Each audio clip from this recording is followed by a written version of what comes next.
L'Antarctique détient plusieurs records et s'est vu attribuer de nombreux noms au fil des ans. Le continent glacé du pôle Sud est non seulement la masse continentale la plus froide, mais aussi la plus sèche et la plus orageuse de notre planète. Avec une superficie gigantesque de 14 millions de kilomètres carrés, la masse continentale glacée fait presque 40 fois la taille de l'Allemagne, ce qui en fait l'une des plus grandes masses continentales inhabitées du monde.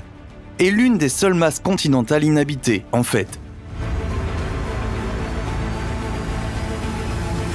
Même pendant les mois d'été, 99% de l'Antarctique est recouvert d'une couche de glace impénétrable, dont l'épaisseur est estimée à environ 5 km.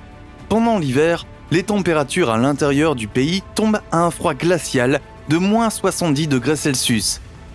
Ce qui, à première vue, semble être une terre désolée, a en fait une influence centrale sur la formation du climat mondial. Au vu des gigantesques masses de glace qui ornent l'Antarctique, une question se pose. Quel secret pourrait se cacher sous ces couches gelées ?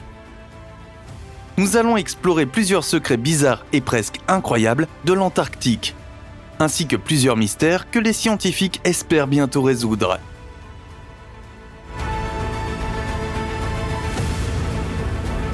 Avant d'entrer dans le vif du sujet, n'oubliez pas d'appuyer sur le bouton j'aime et d'activer la cloche de notification pour recevoir d'autres vidéos. Ne manquez pas non plus le numéro 3 pour apprendre quelque chose d'absolument incroyable. Les lacs sous-glaciaires. Pendant de nombreuses décennies, la plupart des scientifiques ont cru qu'il n'existait aucune structure digne de ce nom sous les vastes couches de glace de l'Antarctique. Les experts n'y trouvaient que de petites accumulations d'eau souterraine. Mais il s'est avéré que les experts connus s'étaient lourdement trompés dans leurs hypothèses. Nous savons maintenant que d'innombrables lacs souterrains sommeillent sous l'épaisse couche de glace de l'Antarctique. À ce jour, plus de 370 de ces eaux sous-glaciaires ont été découvertes. Ce qui est fascinant, c'est que la forme de ces mondes sous-marins secrets devient claire pour nous lorsque nous regardons de plus près le lac Vostok. Il s'agit du plus grand lac subglaciaire découvert à ce jour en Antarctique. En détail, l'immense lac d'eau douce sommeille à une profondeur de 3700 à 4100 mètres sous la surface glacée. En longueur, le Vostok atteint la fabuleuse longueur de 250 km, alors qu'il s'étend dans le même temps sur 50 km de largeur.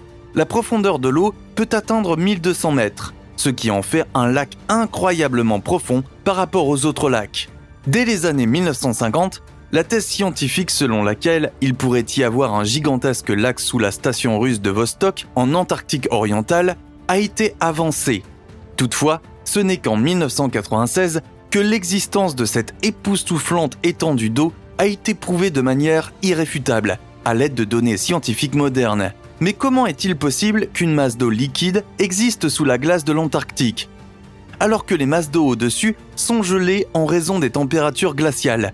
Le fait que Vostok ne gèle pas malgré une température intrinsèque moyenne de moins 3 degrés Celsius est dû aux conditions de haute pression sous la couverture de glace. Lorsque l'eau est pressurisée à un tel degré en raison de l'accumulation de glace sur le dessus, le point de congélation de l'eau s'abaisse de façon spectaculaire. Néanmoins, le lac Vostok, qui est naturellement plongé dans une obscurité constante, est un habitat incomparablement extrême. Les experts ont donc été d'autant plus étonnés lorsqu'ils ont découvert que l'eau sous-glaciaire abritait un nombre étonnant d'espèces. L'examen des échantillons prélevés a révélé l'existence de milliers et de milliers d'organismes qui n'ont pas encore été examinés en détail. Il s'agit principalement de bactéries. Cependant, l'ADN parasite, qui a également été découvert au cours des recherches, suggère que le lac Vostok pourrait également abriter des créatures vivantes dont nous ne savons peut-être rien. Outre les vers et les anémones de mer, cela inclut également les crabes et peut-être même les poissons. La fosse sous-glaciaire de Bentley. Toutes les zones situées sous la surface glacée ne sont pas ornées d'impressionnantes collections d'eau. La fosse sous-glaciaire dite de Bentley est également l'une des structures naturelles les plus passionnantes que l'on trouve dans les régions inférieures de l'Antarctique. Dans le détail, Il s'agit d'une dépression complètement fermée par la glace, dont le point le plus profond atteint la fabuleuse profondeur de 2496 mètres sous le niveau de la mer. Pendant longtemps, la fosse sous-glaciaire de Bentley a été considérée comme la cuvette la plus profonde de la partie continentale de l'Antarctique. En 2019, cependant, l'étonnante structure de l'Antarctique occidental a dû céder ce titre à une autre vallée. On sait désormais que sous le glacier Denman, situé à l'est de l'Antarctique, se trouve un canyon encore plus profond, situé à environ 3500 mètres sous le niveau de la mer. Les traces du passé. Ceux d'entre vous qui ont prêté attention à la géographie savent qu'il existe 7 continents différents sur notre globe. Si la face naturelle de la Terre est aujourd'hui caractérisée par l'Afrique, l'Europe et d'autres continents, la situation était complètement différente il y a plusieurs millions d'années. À cette époque, notre planète était encore ornée de continents gigantesques et de nombreux scientifiques pensent que la Terre est restée ainsi pendant des millions d'années. Le grand continent de Gondwana couvrait autrefois une superficie étonnante de 73 millions de kilomètres carrés. Au cours de leur ancienne existence, le Gondwana et la Laurasie ont formé un supercontinent à au moins 2 reprises. L'Antarctique d'aujourd'hui faisait autrefois partie du Gondwana. Avant que le grand continent ne se sépare il y a environ 170 millions d'années et ne commence à geler lentement, la forme naturelle de l'Antarctique était très différente du visage glacial que le continent nous présente aujourd'hui. À l'époque préhistorique, il y avait une forêt tropicale marécageuse et florissante. De nos jours, il ne reste plus qu'une terre stérile de glace et de neige. Pourtant, la région était autrefois caractérisée par un climat chaud et humide qui offrait aux animaux et aux plantes les plus divers un environnement accueillant. Ce qui n'était qu'une théorie farfelue pendant plusieurs décennies a été prouvé hors de tout doute pour la première fois l'année dernière. À une profondeur de 30 mètres sous le plancher océanique, une équipe de chercheurs a en effet découvert des restes de plantes à fleurs qui créaient autrefois le panorama de ce qui est aujourd'hui le continent gelé. Les experts sont tombés sur des résidus de fougères arborescentes et de conifères. La carotte de sondage sédimentaire, dans laquelle sommeillent les traces sensationnelles des temps préhistoriques, a été récupérée en février 2017 dans la mer d'Amundsen, dans l'ouest de l'Antarctique. L'état exceptionnellement bon de ce sol forestier, vieux de 90 millions d'années, a laissé les scientifiques les plus expérimentés la mâchoire par terre.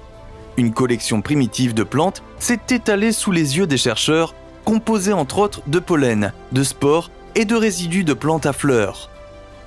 L'enquête plus détaillée a finalement révélé que, pendant la période du Crétacé, l'Antarctique avait une température annuelle moyenne de 12 degrés Celsius.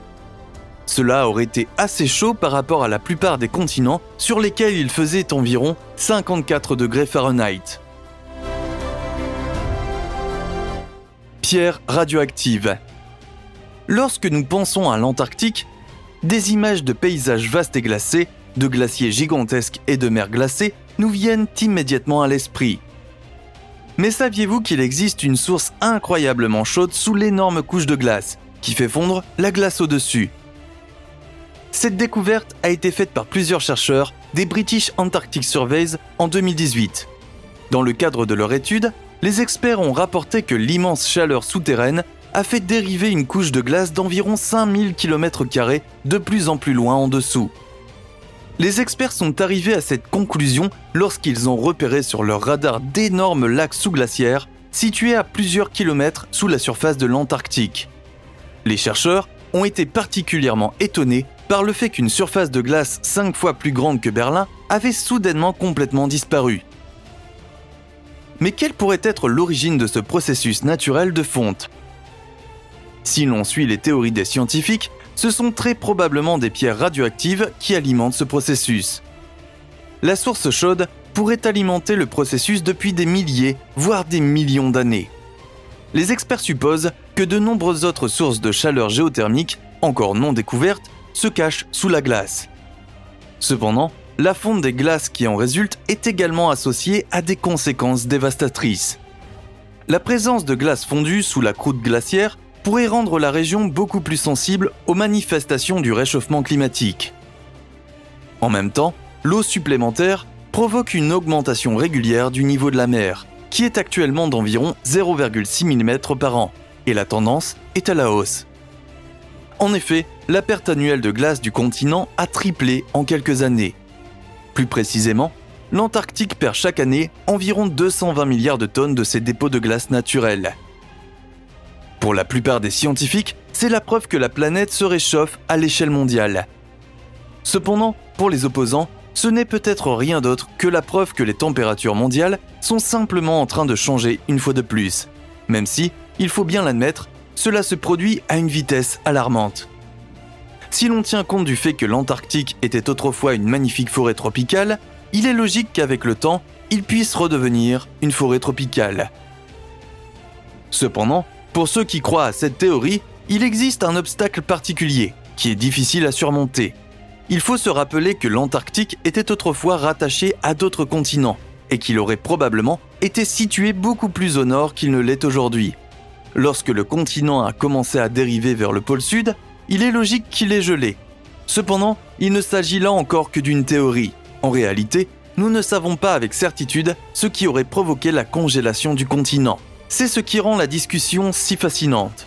De nombreux scientifiques pensent avoir une excellente compréhension du monde qui les entoure. Cependant, nous devons garder à l'esprit que la plupart de ce que nous prétendons savoir sur notre monde naturel n'est rien de plus qu'une théorie. Le plus souvent, les idées scientifiques qui circulent sont fondées sur des suppositions éclairées. En fin de compte, nous ne savons pas avec certitude quand l'Antarctique aurait été une forêt tropicale, pourquoi il se serait refroidi ou quand il pourrait se réchauffer à nouveau. C'est une opinion plutôt impopulaire dans le monde de la science. Cependant, la vérité est que votre hypothèse est aussi bonne que celle de n'importe qui d'autre. Un trou mystérieux dans la calotte glaciaire. C'est en 1970 que les experts ont observé un phénomène inexplicable en Antarctique. Sur certaines images satellites du continent gelé, les chercheurs ont découvert un gigantesque trou dans la croûte glacée. Plus précisément, la fissure s'était formée dans la couverture de glace du lac Lazarev. Comme si l'apparition soudaine de ce trou n'était pas assez déroutante, il a disparu à nouveau comme par magie pendant les mois d'été. Le phénomène qui a déclenché ce spectacle naturel énigmatique est resté un mystère non résolu au cours des décennies suivantes. Ce n'est qu'en 2017 que le processus mystérieux s'est répété. Cette fois, une brèche de 9500 km² a été tracée dans la calotte glaciaire de l'Antarctique. Une équipe internationale de chercheurs se donne pour mission de faire cette fois-ci toute la lumière sur ce processus naturel. Les résultats de l'étude suggèrent maintenant que ces fissures, connues sous le nom de polynies, apparaissent dans les couches de glace de mer à la suite de tempêtes antarctiques. Selon cette hypothèse, les masses de glace seraient déchirées lors des cyclones extrêmes qui y font régulièrement rage. Les immenses forces du vent se frayent un chemin dans la coquille de glace comme une foreuse naturelle. Les trous temporaires qui en résultent offrent même un certain soulagement aux animaux qui y vivent, car ils simplifient l'accès à l'eau et créent ainsi de nouvelles sources de chasse. Cependant, les effets sur le climat mondial sont drastiques. Les polynies influencent non seulement les courants océaniques, mais accélèrent également l'échange d'énergie entre l'océan et l'atmosphère supérieure. Au cours du changement climatique et de l'augmentation de la température qui en résulte, de tels trous dans la glace de l'Antarctique apparaîtront probablement de plus en plus fréquemment. Il est effrayant d'y penser, car nous ne savons pas avec certitude à quelle fréquence de telles situations peuvent se produire. Si elles commencent à s'accélérer et à se produire plus souvent, il est possible que leurs effets accélèrent le réchauffement de la planète, qui se produit déjà à un rythme alarmant. Quelle que soit votre position sur le réchauffement climatique, et que vous pensiez qu'il est causé par l'homme ou par mère nature elle-même, une chose est vraie, le réchauffement climatique représente une menace désastreuse pour nous tous. Si le monde continue à se réchauffer au rythme actuel, on a émis l'hypothèse que d'ici à 2030, il pourrait y avoir des pénuries alimentaires mondiales, qui nous feraient tous sombrer dans un état de panique massive. L'absence de nourriture adéquate pour les 8 milliards d'habitants actuels de la planète constituerait un risque terrifiant pour toutes les générations futures. Pensez-y, il y a déjà des gens dans le monde qui n'ont pas de source fiable de nourriture ou d'eau potable. Si l'on considère que de plus en plus de nouvelles vies naissent chaque jour, il est logique que nous soyons confrontés à une crise mondiale dans 10 ou 20 ans. Si nous ne pouvons pas nourrir de manière fiable toutes les personnes qui vivent aujourd'hui, qu'est-ce qui nous fait penser que nous pourrons le faire dans quelques décennies ? lorsque les sources de nourriture seront encore plus rares. C'est un sujet qui fait peur, mais c'est la réalité terrifiante dans laquelle nous vivons. Que pensez-vous des structures et formations fascinantes qui se trouvent sous la calotte glaciaire de l'Antarctique? Nous avons hâte de lire vos commentaires et vos théories. Si vous avez aimé cette vidéo, n'oubliez pas d'appuyer sur le bouton j'aime et d'activer la cloche de notification pour recevoir d'autres contenus.